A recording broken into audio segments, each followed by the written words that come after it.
assistant provost here, and for a long time I've coordinated events at the Center for the Arts, including the Friedman Gallery.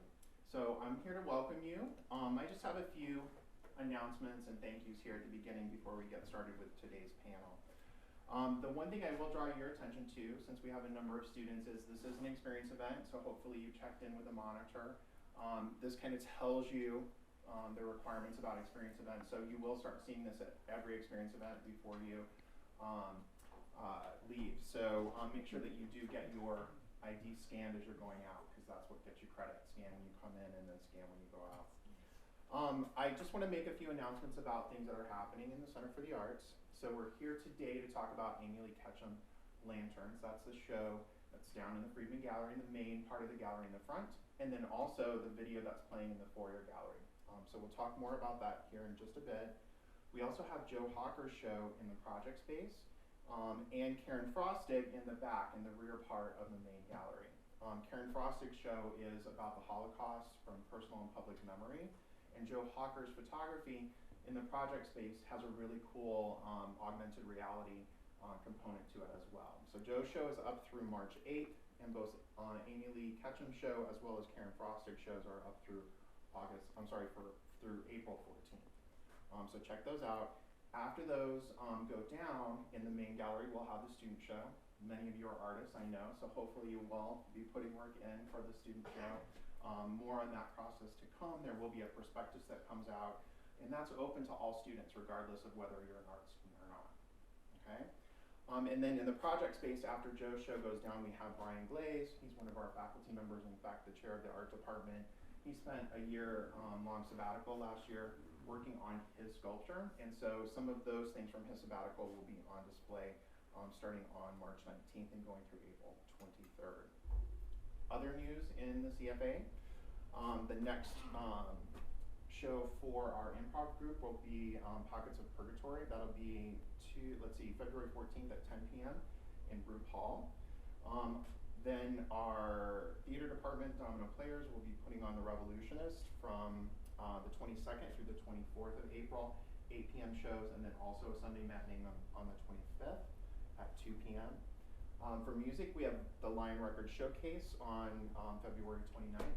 This is leap year, so there is 29 days in February if you didn't know that.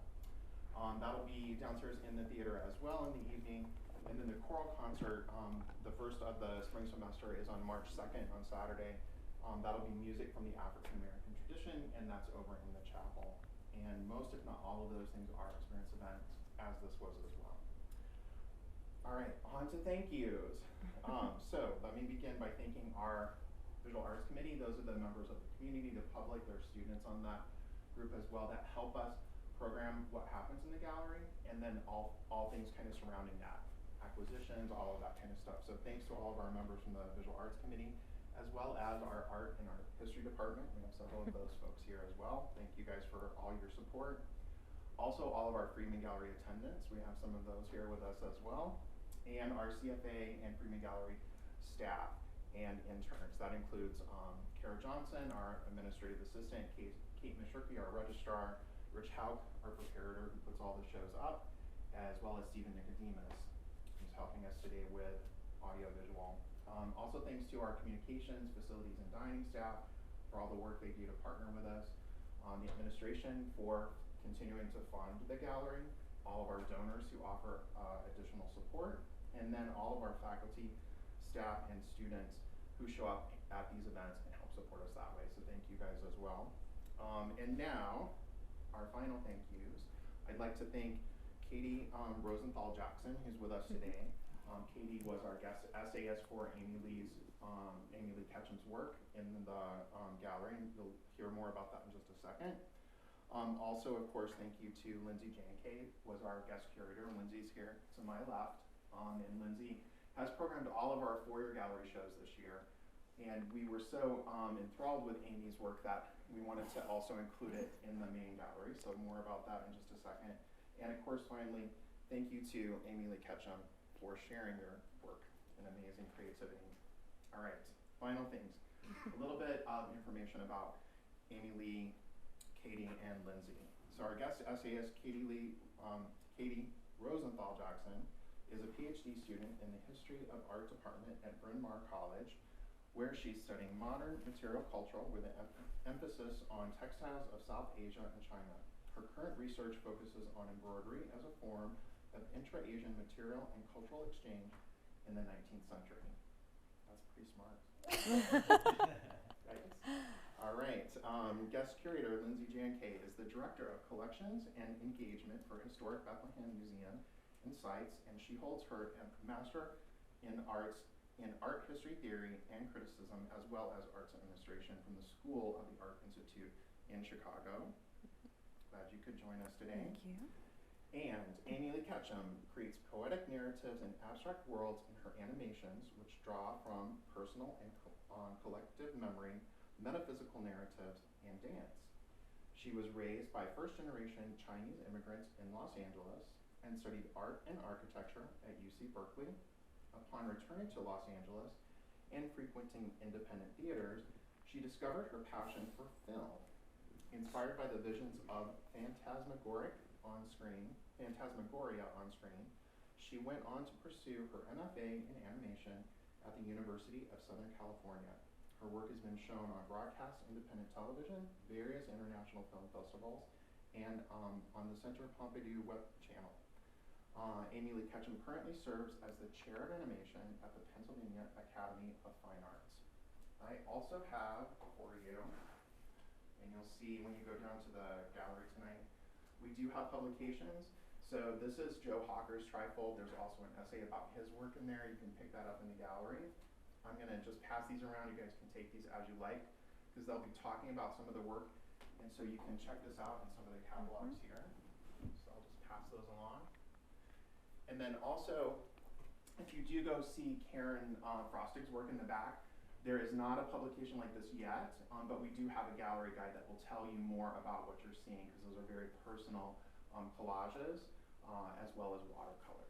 So check that out when you get down to the gallery. And without further ado, I'm going to turn it over to our esteemed panel. Thank you, David. Thank you.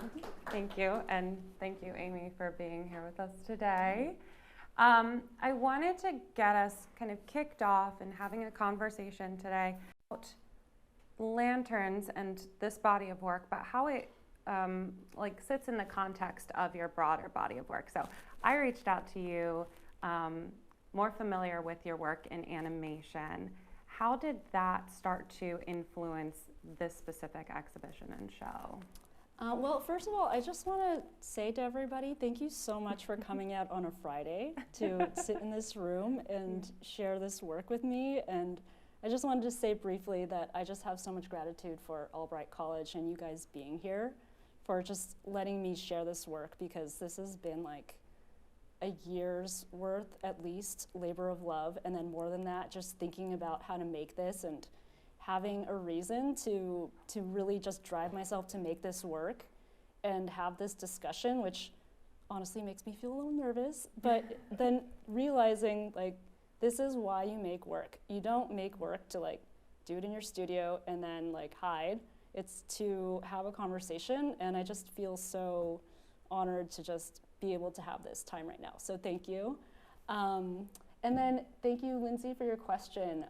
So I come from like a lot of different disciplines, and I've done like for years and years, I saw myself as a painter. And at some point, animation came into my life. And at first I thought, well, this will just be my path to survive as a painter. And then I got my MFA and I thought, oh my gosh, I didn't realize that animation is all of these things that I love. Like I love music, dance, like I like making things with my hands, I like painting, I like drawing, I like representation, abstraction. So all of those things I was able to fold into animation. And I didn't know that I was like not a painter. And then I just started making and then realizing that this is what, like, this is my calling, is to make animations. And I've also just like for a very long time, like since my thesis film, like I started a new job, had a child, all these things, and wasn't able to make work for a really long time. And I also have never really like touched on my Asian heritage before. Like I grew up in this house where you know, not all Asian American families are like this, but my family did like have embroideries and like, you know, Chinese objects that they'd collected from going to China. And that was just part of my like living room. So I just didn't really think about it. Yeah. And then somehow like during the pandemic, I realized like, I think I want to talk about this now. So, so yeah, I'm not sure if that answers your question, but it was also like, I really wanted to make something with my hands. And I really wanted to like, not just be digital on screen, but also like to make objects again. So I think that's kind of what brought me into this project. That's very interesting from my perspective. I work primarily out of a decorative arts museum, so I'm with objects all day. And oftentimes we find those objects are severed from their stories, and it takes a relayering or alignment or world building to bring them back to some kind of life or animate them, for an appropriate term, I guess, here. Can you speak a little bit about what was your first object that you were working with? Is there something particular in your home that you referenced, or what is the first piece that came out in this body of work? Let's see. I think it was embroidery. Part of it was meeting people in Philadelphia that were attached to these different like cultural craft heritages, and one of them was a friend that I met through my art collective that I'm part of. It's called Tiger Strikes Asteroid, and she's like this incredible person who's African American, but also trained in embroidery in Korea and also Paris and England. So I found it really interesting, like that I had met someone who had like deep knowledge of the type of folk crafts from like a place my family was from, but I didn't know how to do it. So like because of, you know, cross-cultural reasons, we were like she was teaching me something that came from the country that my family was from. And because I knew her and we had an opportunity to do collaboration, so she started teaching me embroidery, and that piece is the one that's related to the silkworms and the lanternflies, and their embroideries, and one's a bird and the other one is lanternflies. Which is in our catalog here, so for anyone who's following along there. That's very interesting to think about this process of learning the folk craft itself. And you had people who guided you through those processes for each of these different mediums, correct? Yes. How did you go about finding those individuals? Was it as serendipitous as us reaching out to you and you saying, I have a print I'm working on of the Reading Pagoda, or was it something that you had to seek out a little more? Yeah, actually it was, now that I think about it, like all of the beginnings of making this project like came through the art collective I'm from. So I'm actually remembering the very first piece in this series was actually the tapestry of the Reading Pagoda that's blue and white. And I had made that like thinking about these ideas of chinoiserie for a show that my collective was in. And then I met Sante Johnson, the embroiderer, through the collective as well. And then the plates, one of my good friends, Terry Solon, is a ceramicist. And so I just had the opportunity to like learn how to paint on ceramics and then fire at her house. Yeah. Did you have an idea of what objects you wanted to explore, or did this develop over time and build? I think that I had been thinking about objects that were still, that could contain a lot of images, and there's also like an animated object called a phenakistoscope, which is what the plates are. So a phenakistoscope is like an early optical toy. So before we had TV, it's basically a disc with different images on it, and when you spin it, you see the phenomenon of animation. So I was thinking about objects that could do that. So I thought about the plate, of course, and then I was just like doing lots of image searching about Chinese objects, and the ginger jar came up. So I decided that that was something that I wanted, and I started envisioning it in a space. So I love the idea of thinking about these kind of stationary or frozen or still objects, and how to push them in their physical form to create this kind of animation effect. And then in some cases in the video, you're layering on also actual like the animation alteration. Can you talk about where you knew you wanted to add to that, what some of your reasoning was behind it? I'm thinking specifically of the ginger jars when you start to see them from the sides. Yeah. So the ginger jars are like it wasn't going to be enough for me to just watch it rotate. Like I wanted there to be a lot going on. I have to like say that the film, like as it develops, is definitely in debt to this animator named Paul Bush, and he made this amazing film called The 5-Minute Museum. And do you know this film? I do. Yeah. So I don't know if you thought of that at all when you saw this. Maybe when my film is finished, you'll think, oh my gosh, it's Paul Bush. Yeah. So I found this film that my friend had introduced to me, and it's like this person. I think he had like a fellowship with a British museum or something, and so he was allowed to photograph their collection. And in 5 minutes, he just shows like all of these objects, like pink objects growing and shrinking, and like, I don't know, like all these cool Greek faces, and just shooting them at all these different angles and seeing them animate. Like they weren't made for animation, but you can see them animating just in the way their heads turn and things like that. So I was really inspired by that. And so and because I knew I wanted to get back to making things with my hands, that's kind of how I saw that, and why I thought, well, I want this to be like kind of a frenetic experience. So that's why I started like thinking about animating onto it and bringing more life to that object.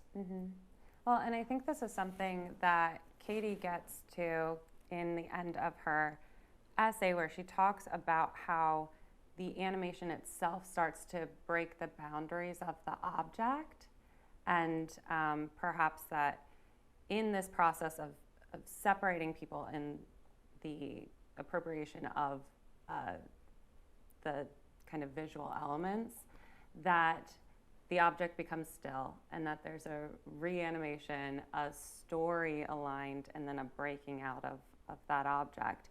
Can you speak a little bit about choosing your subject matter? What was aligned with each piece, and how that plays into this kind of element? Yeah, so definitely the lanternfly is central to this project.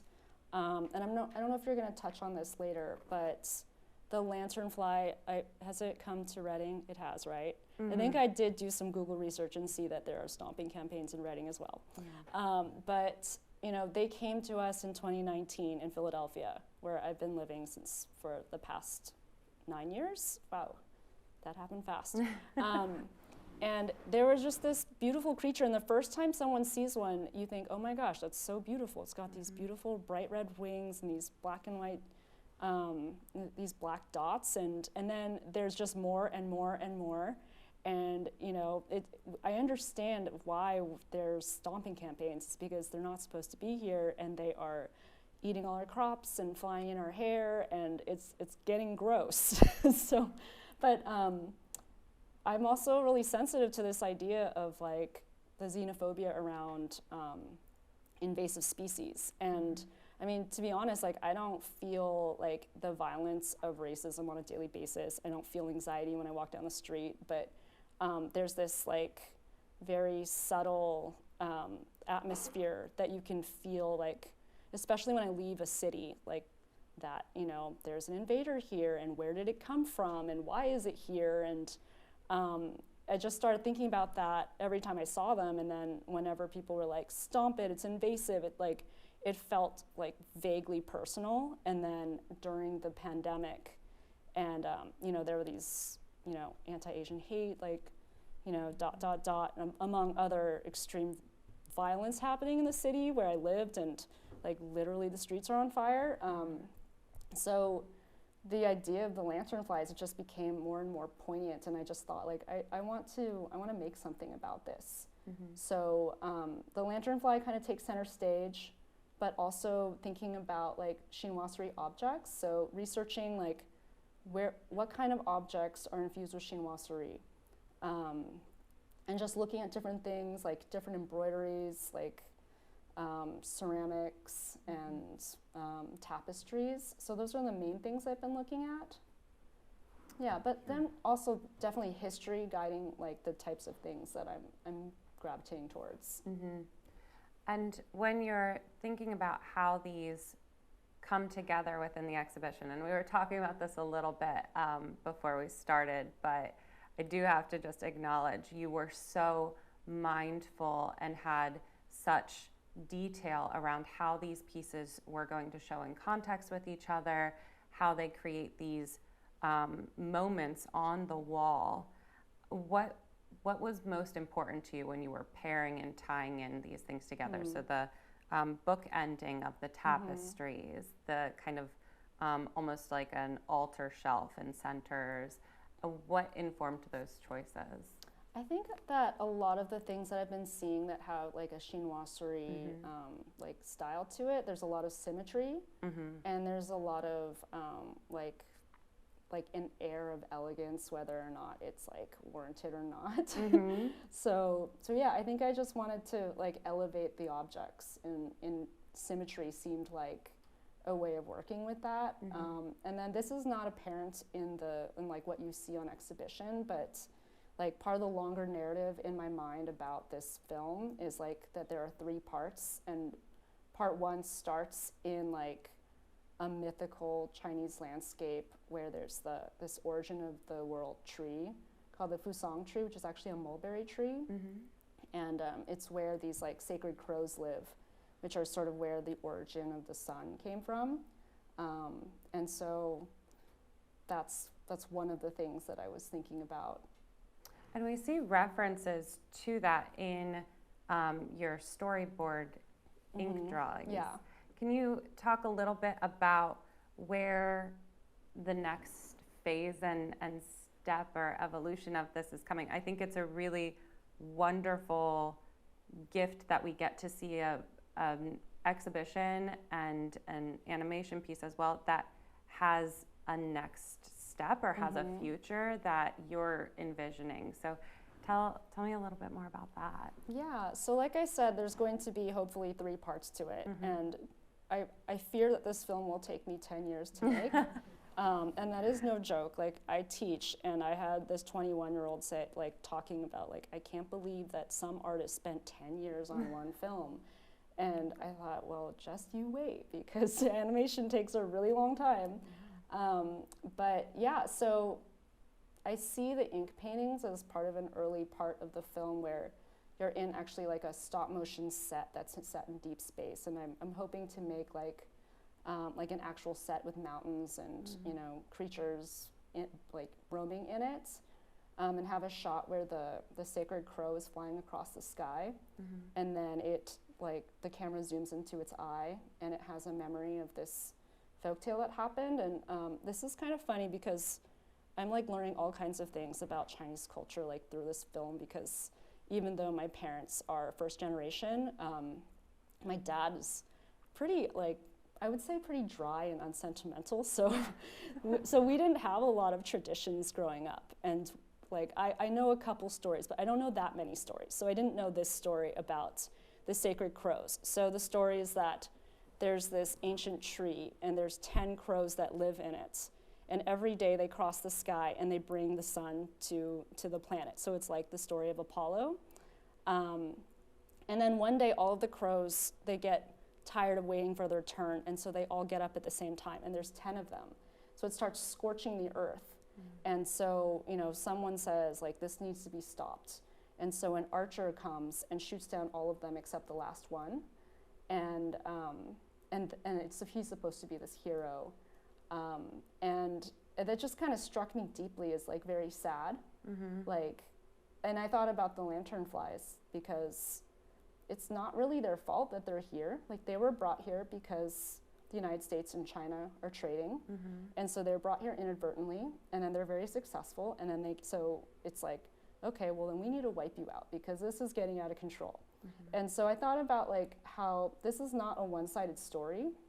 Like, I don't want it to be this film that's about like, oh, the United States is so evil, look what they're doing to, you know, immigrants, because you know, other countries are just as hostile towards newcomers. And to me, this story was about, you know, here's these creatures who, you know, they just want to have their own volition and they just want to be free. And because of that, they're being shot down. So, but then also acknowledging, like, we don't want to scorch the planet, but also how sad it is to not let these creatures be free and then for them to just be shot down. So the ink paintings, I'm hoping to actually animate that story with ink paints.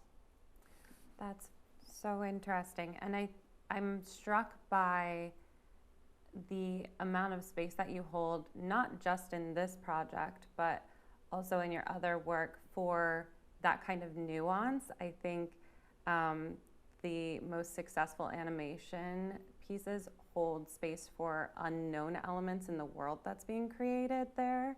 And I think that that's part of what I see touched upon in the kind of in-between or the spaces where things fade out. So I find that really compelling, and I'm interested to see that next step and phase. In the scheme of the larger film, are you working on multiple elements simultaneously, or do you see yourself kind of piecing out and working in a linear fashion? I think, well, for the first year and a half, it's been kind of working in a lot of different modes. So I tried screen printing and digital textile printing and embroidery and ceramic painting and Chinese woodcut. Like, I can't believe everything I tried last year. Are there things that didn't make the cut? You know, no. In fact, like, I didn't think that the Phoenix woodcut would get in there because it was kind of just an experiment. So I would have liked there to be more experiments, but I think that after having done a bunch of different things, it kind of is making me feel like I really want to focus on one section and see it through, and then start adding pieces as I keep going. So is the ink painting section next for you, or is it something else? I think that I'm going to really try to utilize a studio that I have right now, which I might only have for a year. So I need to focus on doing more stop motion set pieces there, because I'm very lucky to have this gigantic studio through the school I work at, and one of my really good friends is a set fabricator, and she's just incredible at making anything. She restores churches, and she's worked on plays and things like that, and so she's been there to be able to help me make things. And so my hope is to do a miniature set, probably the mountain scene in the very beginning. So anything that needs a room where I need to make a set, I'm going to try to focus on next. That makes sense. So in regard to this kind of rollout and thinking about your spaces and all of these next steps, your work has this byproduct of creating more objects, right? So it kind of starts an object in this case and then creates additional objects. Do those all have a life like this, like what we're going to be seeing tonight? Or do some of them have a kind of finite beginning and end, and once they're not used, they go away? I think definitely there's going to be some objects like that. I think that because I've really been wanting to be sharing my work in a space, that I've made my work with that in mind, because typically animation objects, they don't feel complete because they're part of a whole.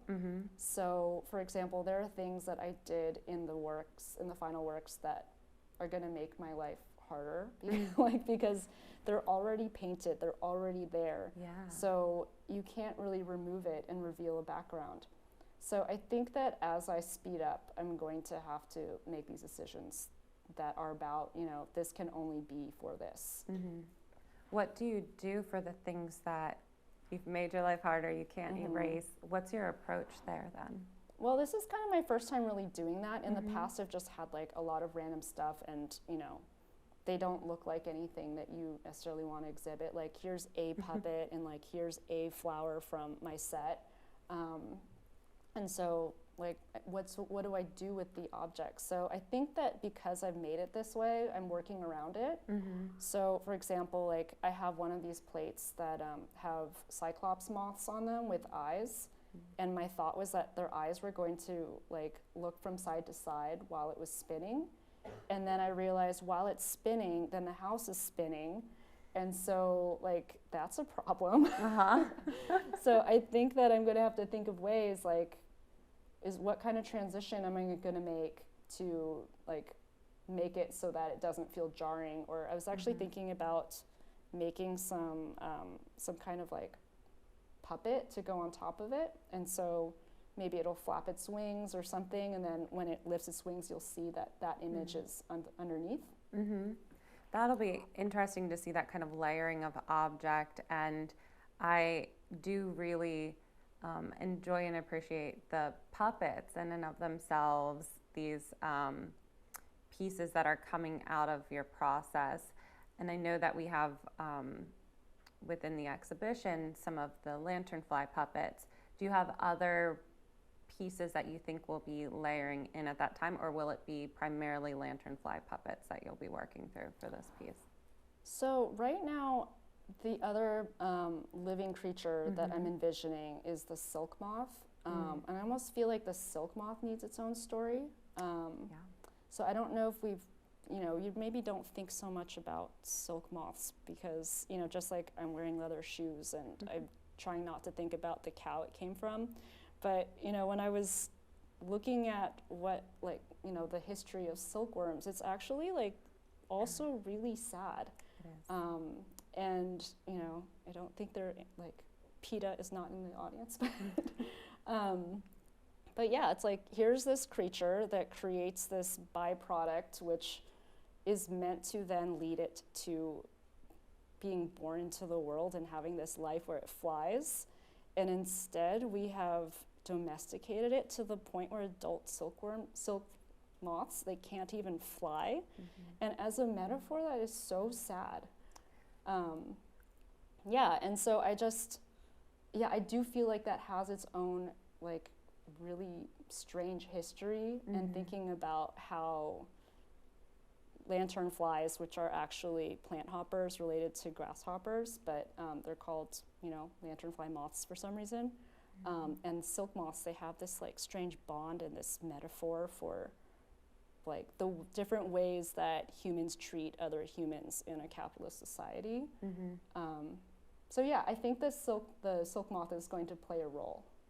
That's interesting, and we haven't talked about this, but I am about 6 months into an exhibition about silk moths and worms. So that's fascinating. Yes, that does resonate a lot, and I do think that there's this parallel when acknowledging global influences, involuntary movement. Those elements seem to have a lot of overlap, as well as just the visual appearance of a silk moth and lanternfly. So I'll definitely be excited to talk to you more about that. Yeah. I don't know that I'll dive into my kind of silk moth knowledge, but there is that tie-in that I think is very relevant as well, with a assisting plant of some sort, or a tie to a plant there. The tree of heaven for the lanternflies, the mulberry tree with the silk moths, and there seems to be a kind of parallel that's happening overall with trees of sorts too. Is that something that you've explored any further, or? Yeah, I mean, I've been thinking primarily about the tree of heaven and the mulberry tree. But yeah, so part of the history of the tree of heaven, the tree of heaven kind of makes its way through the film and the history of Philadelphia, and actually leads to part of the reason why the lanternfly is so successful in Philadelphia. So definitely the tree of heaven is something that has been coming in. I was also thinking about how funny it is that its name is the tree of heaven. I don't know why, but someone thought it was this beautiful sacred tree and then brought it here. when actually we have like a sumac that looks almost exactly like it. So like, why did we bring something that looks exactly like something we already have? And then, you know, it became very successful. And so now it's people are trying to get rid of them. And then the mulberry tree, on the other hand, so I don't know, it's just kind of bizarre to me, like how, you know, then people took the mulberry tree so they could cultivate the silkworm, but then the mulberry tree doesn't grow well here, and so it's like people, they just want things for as long as it's useful to them. Yeah, there's a very interesting kind of moment with the mulberry tree, and you might already know this, of when it does fail, when it's not able to grow as well, there's this kind of intense reaction to burn them, which seems again to mirror some of the elements of violence and odd expectations or things like that around some of the other elements that you're talking about. So I think that that's very interesting. The other thing that becomes another parallel that's just kind of coming through again and again is the fact that those mulberry trees were marketed in these huge marketing campaigns for like get-rich-quick schemes, as was the silk industry. So this kind of cottage industry of you can kind of create a large stream of revenue for yourself. And so there's this expectation for performance and then this response when something doesn't work as expected. It's a poignant parallel throughout all of these elements. Right, and also as it relates to humans. It's like, let me bring this thing from somewhere else, and when it's not working out, then like there's some government policy to discard it. Yeah.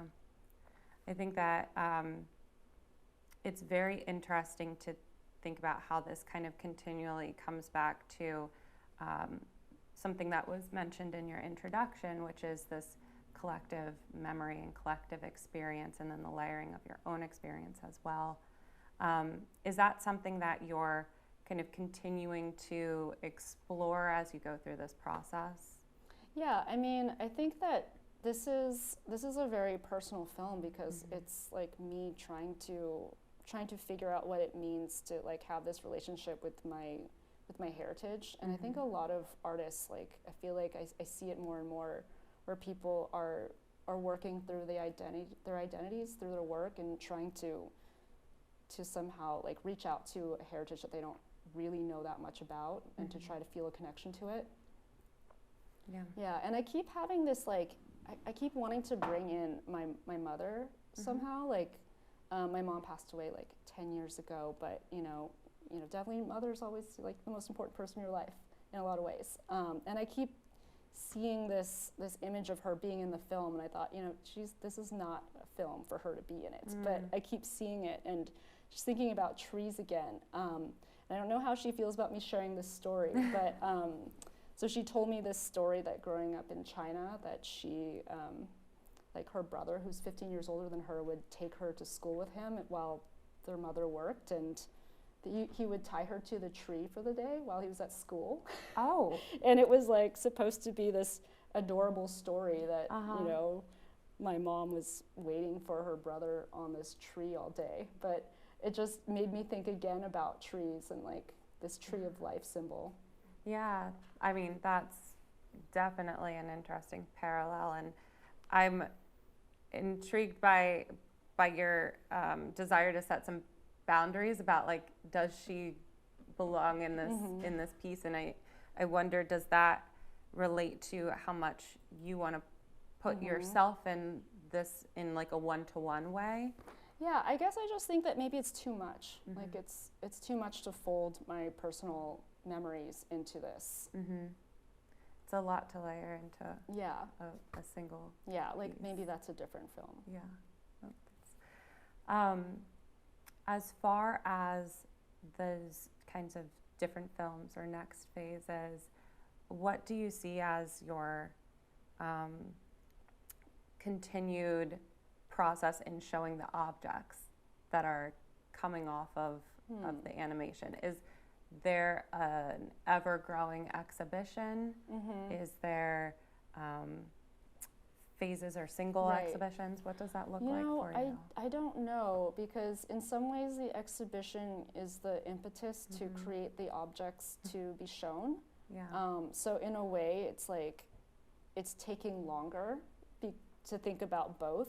Sure. But I have been thinking about, like, you know, I want to take the tapestries and I want to like try like putting different types of textile on them. Like I'm interested in like maybe painting or embroidering into them, or adding tassels, or like other types of weaving, and then getting inspired like when I see other exhibitions, and then that would not really be for the show.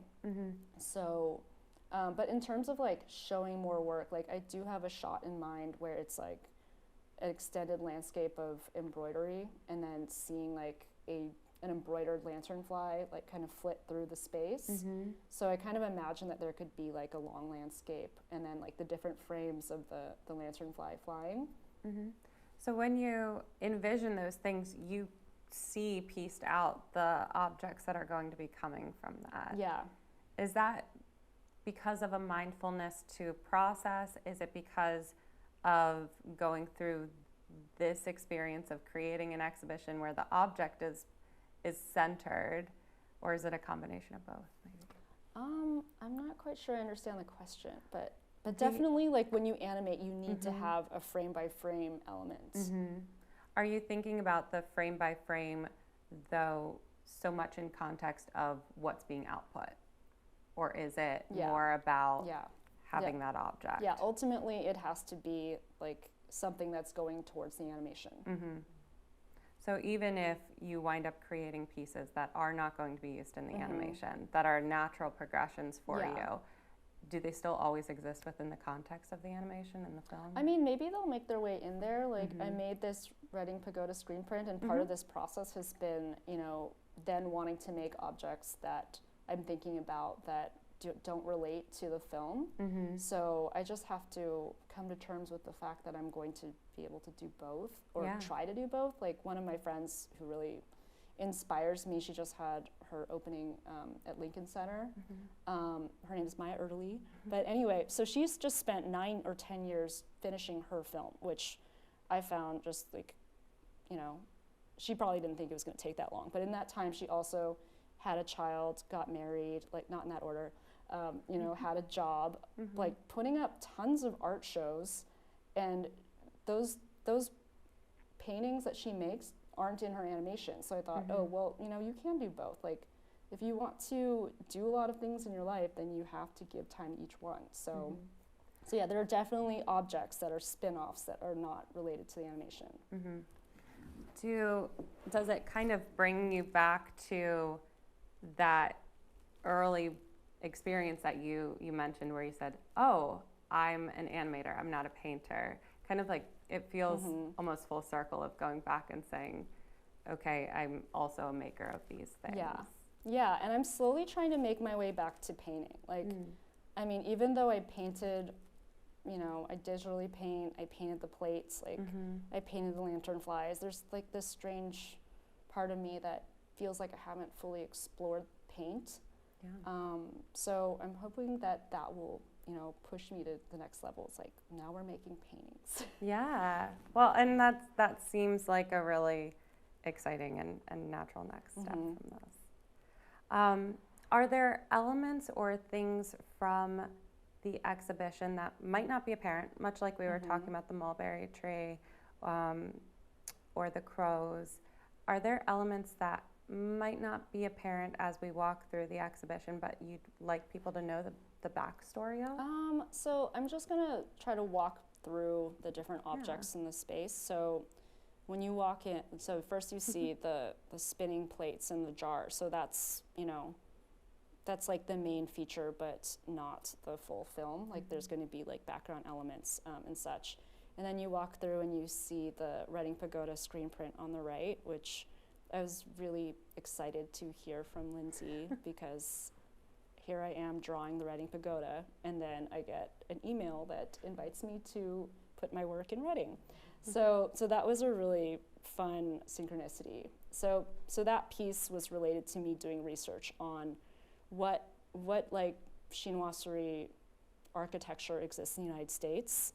And then side note, my first contact with understanding like the concept of chinoiserie was that I went to Sanssouci in Berlin like a really long time ago, and I saw the palace has like this chinoiserie palace with like these Asian-y looking characters, and I thought, oh my gosh, is that what they think Asian people look like? Like, it's just so funny, like seeing these depictions of Asian people, which I thought I wasn't offended. I found it really interesting.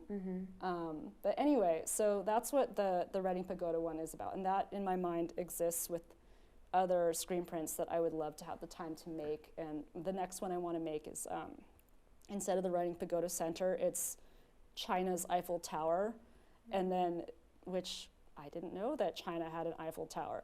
And then thinking about like what invasive creature came to China from the United States. And then I found that there's some terrifying creature called the alligator gar that came from, I don't know where, and somehow someone brought it as a pet, and then it like became invasive in China. Just thinking about like that kind of being an element in the piece. That's interesting. I mean, my first inclination was to ask, what is it like? You said it's terrifying. It looks like a sea serpent. Okay. I have to look again, but I don't know if you've seen those like fish in Chinese restaurants that are super long and they like, anyway, it looks like a sea serpent. So to look at this conversation of the invasive species from a different angle. Well, just saying like, you know, it's not just the United States that is being influenced, or, you know, a harsher term, being appropriating architecture and then being hostile towards invasives, because China does the exact same thing. And China is like, very sadly has its own history of racism. So it goes like multiple ways. It's not just like, I want to acknowledge that like it's not just the United States that has this issue and this treatment of immigrants. And then if you go to the right and you see the plates, then you know that's part of the Phanakistoscope animation, which is telling the history of how Tree of Heaven came to the United States and then became the home of the lanternflies. And then the tapestries, I think that there is a tapestry of like people doing Tai Chi and gardening. And so that one was, I don't know where that's fitting in the film right now, but that is an acknowledgement of like, I wanted to find some positivity in the space of like stomping campaigns. And when I ride my bike home from work, I pass by these elderly Asian people who have this community garden next to a parking lot, and they just fill me with joy, because I just think about my grandmother and like the clothes that she would make for herself, and it's just such a symbol of resilience for me to see this community thriving. Like, I mean, I don't know, it's just really cool. And then there's this other woman who's younger who has a guerrilla garden that she set up right next to the train tracks. And it's just cool. Like, I ride my bike by and I see this woman probably in her 40s just watering something next to the train tracks, and I just thought that was a really cool symbol of resilience, and just the fact that like Asian immigrants come here to find refuge for some reason. So I just wanted to put those in there as like a more positive note. Yeah, and they have that kind of vignette element that you've identified in the actual designs of the chinoiserie too, right? These like little insights into someone's daily life. And their experience. Yeah, and so then moving past there's the sun, which is going to be an element where the sun crow is bringing that object across the sky. And then below that is the ginger jars, which I've told you about. So the one on the right is the Chinese-inspired one. The one on the left is the Philadelphia port. And in the middle is the vase that I used to create the frame-by-frame animation. And then on both sides is the tapestry that initiated this whole process and, this whole project. And then what is on the other side? Oh, the embroideries. The embroideries and the Yeah, so I do want to definitely acknowledge that my friend Sante Johnson was my collaborator on those. So those are, I think we already spoke about that one, thinking about like silk trade versus the lantern flies. And then on the next side is the ink the paintings. phoenix next to them. Okay, yeah. So the phoenix was I think just my experiment with Chinese woodcut, and just I wanted to make a present for my dad. So that's what that is. And then the ink paintings I've told you about. And then there's the lanternfly. Yes, the lanternfly puppets, which I think a couple of them are going to be destroyed in the process of animation. So I'm glad there's a lot of them. How will they be destroyed in the process? Is there just through the storyline itself, they have to be destroyed? Yeah, yeah. I think there's going to be a shot where they're flying, and then when they get stomped, they'll unravel. Very interesting. Well, I think that's a wonderful way for us to end and kick off onto questions, kind of this walkthrough of the exhibition and what everyone will experience when they go to see it downstairs. Well, thank you. Thank you, Amy. I really appreciate your time and your willingness to let us into the process and hear where you're going as well. I think that's always a really interesting opportunity in these kinds of conversations. So thank you. And I do want to open it up to questions from people as well. Yes? Hi. So first, I want to say thank you for being here as well. Because if he wasn't here, there's a great artist here on my left who before me. So me as a person, I'm a very ambitious and confident person in whatever it is I put my mind to. So my question is, what was your motive? What made you say, you know what, I'm going to start and I'm going to show the world my art? So I'm really intrigued by this question. So is the question sort of like, why be an artist? Yes. I would say that why be an artist it's kind of a compulsion. Are there a lot of art majors, or like, am I speaking to all artists right now, like performing artists and? Okay, well, for me, it's always been a compulsion, and I couldn't stop. And saying, oh, you like running? Why don't you be a sports medicine doctor? Like, oh, you like design? Why don't you be a computer engineer? And I just couldn't bring myself to do it, and I just kept going through my life. And every time it was like, okay, well, do you want to go to pharmacy school now? It's like my whole body was just revolting, like, you can't do it. You just can't do it. And I feel like there's a lot of synchronicity when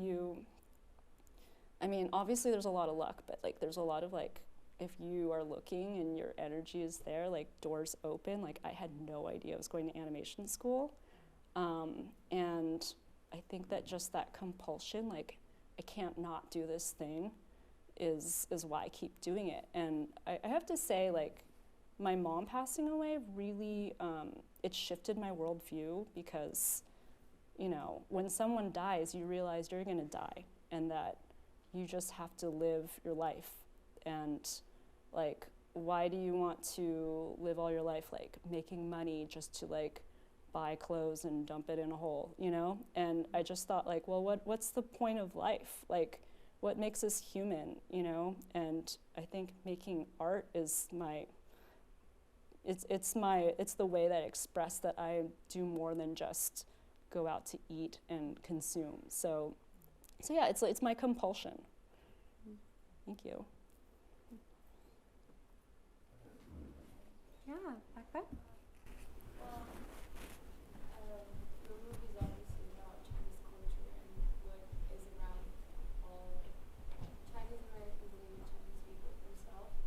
And I just was wondering if your movie has part of like maybe festivities, such as the Chinese New Year, which is actually coming up, right? Yeah. And the autumn festivals and the food and traditions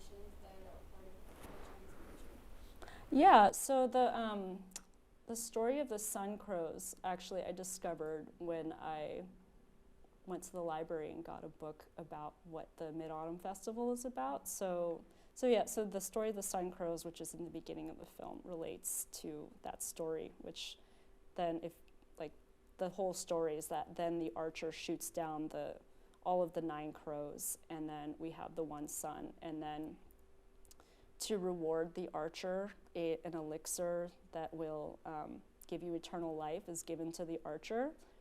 And there's different stories of like how the elixir got to his wife, but I don't know, which one should I tell? So one of them is that the archer was evil and wanted to he was going to be this like terrible dictator. And so his wife didn't want that to happen, so she took the elixir and ran away. And so he chased her and he chased her, and finally, like, somehow she got taken to the moon and took the elixir. And so that's why we have like the moon festival and you can see her in the sky or something.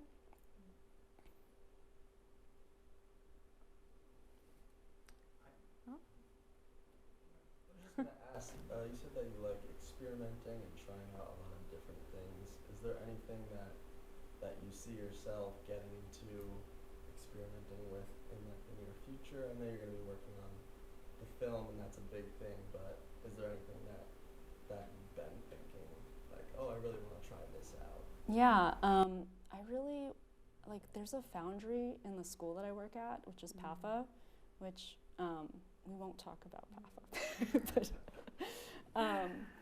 But yeah, like it's part of what's really cool about working in an art school is that you see all of the work being made, and I would never have thought that I wanted to try all these things unless I saw all these artists doing these cool things. So I would love to try foundry. Like, I want to, experiment with what that's like. My question was kind of related to that, but it was specific to your use of textiles in the show. And you've also talked a couple of times tonight about clothing in relation to your mother. And I was also thinking about, how Americans culturally appropriate, especially in clothing styles, and if that would ever be something related to this topic of, exploring culture, but also invasion, but also then, admiring something, especially with the silkworms and things like that, that then, we take advantage of as well. Right, so that is one of the main things that I've been thinking about throughout this process, and why chinoiserie is the subject of the visual subject of the film, is the way that fashion is the way that we are both admiring a culture, but then there being a tension between how we admire culture and how we treat that culture. Yeah, so I have this shot in my head that it's like exploration of somebody's, like a mansion, and all of the different objects in the room, and seeing like an animation within each object. Yeah, but I've also been thinking a lot about appropriation because I feel like it's such a like sensitive topic in our culture in the last 10 years or more. And I read this like piece in Art Forum that I just keep thinking back on. It was called Cultural Appropriation: A Roundtable, and there were a lot of really awesome artists I admire in this roundtable. And one of them was saying, like, in the 80s, if someone wore a kimono in a music video, that was considered flattery. That wasn't considered like highly offensive. And then throughout the years, like, people have been like talking about like Indian culture, but then like they're not Indian, so how are you, like, why are you like talking about that culture, and I myself am guilty of having really fetishized Persian miniatures without having any connection to like Iranian culture besides having Iranian roommates. But yeah, so, and just thinking about like, well, how do we feel free as artists? Like, at what point are we going to be able to just wear something and appreciate it without having to have a discussion about like it being insulting or not? Like, I think that we're in this weird place where artists don't know if it's okay to express admiration or to express like wanting to emulate it somehow to bring it into their own work. And without that, like, you know, how are we going to move forward as a culture with our visual, you know, with visuals, because it's something that's been happening for like centuries. So just, I don't know, as I'm treading this, it's like kind of a light tread because it feels strange to be able to express this. But then I also have that quote unquote privilege of like being able to appropriate my own culture when in a lot of ways it's just as other to me as to other Americans. Well, shall we go ahead and downstairs we can continue conversation? Sure. Thank you so much. Thank Thank you. you.